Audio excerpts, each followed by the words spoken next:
Hi, welcome to Rudy's Movie Reviews, San Antonio's unofficial movie critic. And today, guys, we're going to be talking about my third highly anticipated film of 2018. I've been excited about this film since I first heard it was going to be in production and who I found out who was going to be playing Mr. Freddie Mercury. I'm a big Rami Malek fan. As a matter of fact, I made a prediction a few months back in April. You can check it out right here if you like. But yeah, I'm not the type to say I told you so, but I told you so. Okay, so what's Bohemian Rhapsody about? As if you need to know, everybody knows, right? It's just the humble story of Queen, the legendary band from the 70s and 80s, their humble beginnings, how they got started, and it really focuses on the life of the front man, Mr. Freddie Mercury, hailed as one of the greatest singers, if not the greatest singer of all time. Now, full disclosure, I'm just letting everybody know right now, I am a huge Queen fan. And I saw this with my kids back in on Thursday in IMAX format. I heard you had to see it in the biggest screen with the biggest speakers. And I'm so glad I made that decision. But we went and saw it. But I'm a huge Queen fan, as I mentioned. And I wanted to kind of step back, calm down, look at this film with an objective eye and give you guys a true objective but insightful review. And that's what I'm doing for you guys, hence the delay. So let's go ahead and get into my review for Bohemian Rhapsody, okay? Let's start with the obvious. Rami Malek, I'm saying it now, just give him the Oscar. Don't even have a Best Actor category this year. Just say we're gonna just not have it, guys. No contest, give it to Rami Malek. Because the guy, my God, this guy at moments in the screen, I'm looking at him and I see Freddie Mercury. I don't see Rami Malek. The mannerisms, the way he spoke, the way he carried himself, the way he performed on stage was breathtaking. I could not believe what I was seeing, to see somebody totally become who they're acting like. It kind of reminded me of Jim Carrey playing Andy Kaufman, but not nearly as cool as what we saw here. It was an amazing sight to see. Can you imagine the talent and hours it took to become Freddie Mercury and how he nailed it? And of course, the second thing I loved about it was the music. I mean, the music came out like a week ago and I've been playing the soundtrack every day since then. The concert sequences were fun. Some were better than others. And to be totally honest, as majority as a whole, outside of the Live Aid finale, the concert sequences, not a lot of them looked all that amazing. And what I mean by that, I don't mean the actors on stage, I mean the concert goers. It looked like they were just on a sound stage and playing in front of nobody.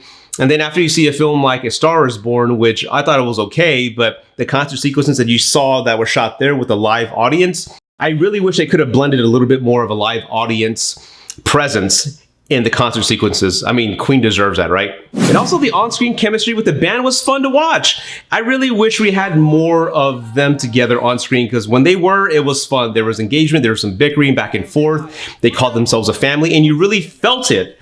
And I really wish we had more of that on screen. I truly did. And as a matter of fact, I didn't know this until after I walked out, because I was watching the film and I'm gonna go, the bassist, I know his face from somewhere. The guy, Joe Deacon in the movie, but the actor who played him was Joseph Mazel. And I go, where do I know him from? Because him and Rami Malek, they just look familiar to me. And I did some research and I go, that's right. One of my favorite shows on HBO next to Band of Brothers was The Pacific, and they were on The Pacific together. Are my eyes yellow? Why would your eyes be yellow? And now we're going to go to some of the cons. And when I say cons, that's not the right word I want to use. There's just some items that I wish we would have focused on more outside of what we received. And let me explain. Now, everybody, this really isn't a spoiler, so I'm not going to ruin anything in the story for you. But toward the end of the second act, Freddie Mercury decides to do a solo record.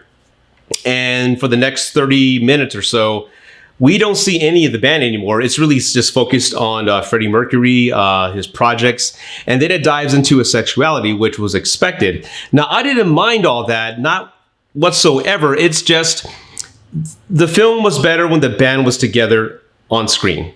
And everybody in the band has led interesting lives. Brian May worked with NASA. He has a doctorate in astrophysics. He helped with the Voyager program. I mean, the guy's brilliant. There's other things I really wish I would have focused on. I really wish I would have set more of a focus on the band and how they were living and moving on without Freddie in their lives. I think that would have been more compelling outside of what we received. And I think the film, if it was 2.5 hours, I would have loved that as long as I would have got more of the band. In the end, guys, I love this film. At the end, when they do the reenactment of the Live Aid performance in '85, I was like, my eyes are watery because it just, it was amazing to watch. Plus, the movie kind of shares some details on some items that happened before the concert takes place. It just made that concert performance that much more meaningful to me, and to know what the band was going through when they were playing on stage. It was an amazing experience, and I'm definitely going to go see it again. It's just those, you have to see this in the theaters. Do not wait for DVD or Blu-ray. Go to the movies and watch this film in the theaters. You will be doing yourself a disservice if you don't do that. So my rating for Bohemian Rhapsody, everybody, is going to be a 95 out of 100. I highly recommend this film. Please go check it out. You will not regret it. And as always, thank you for watching Rudy's Movie Reviews, San Antonio's unofficial movie critic. Please take care, guys. God bless and live long and prosper. I am out.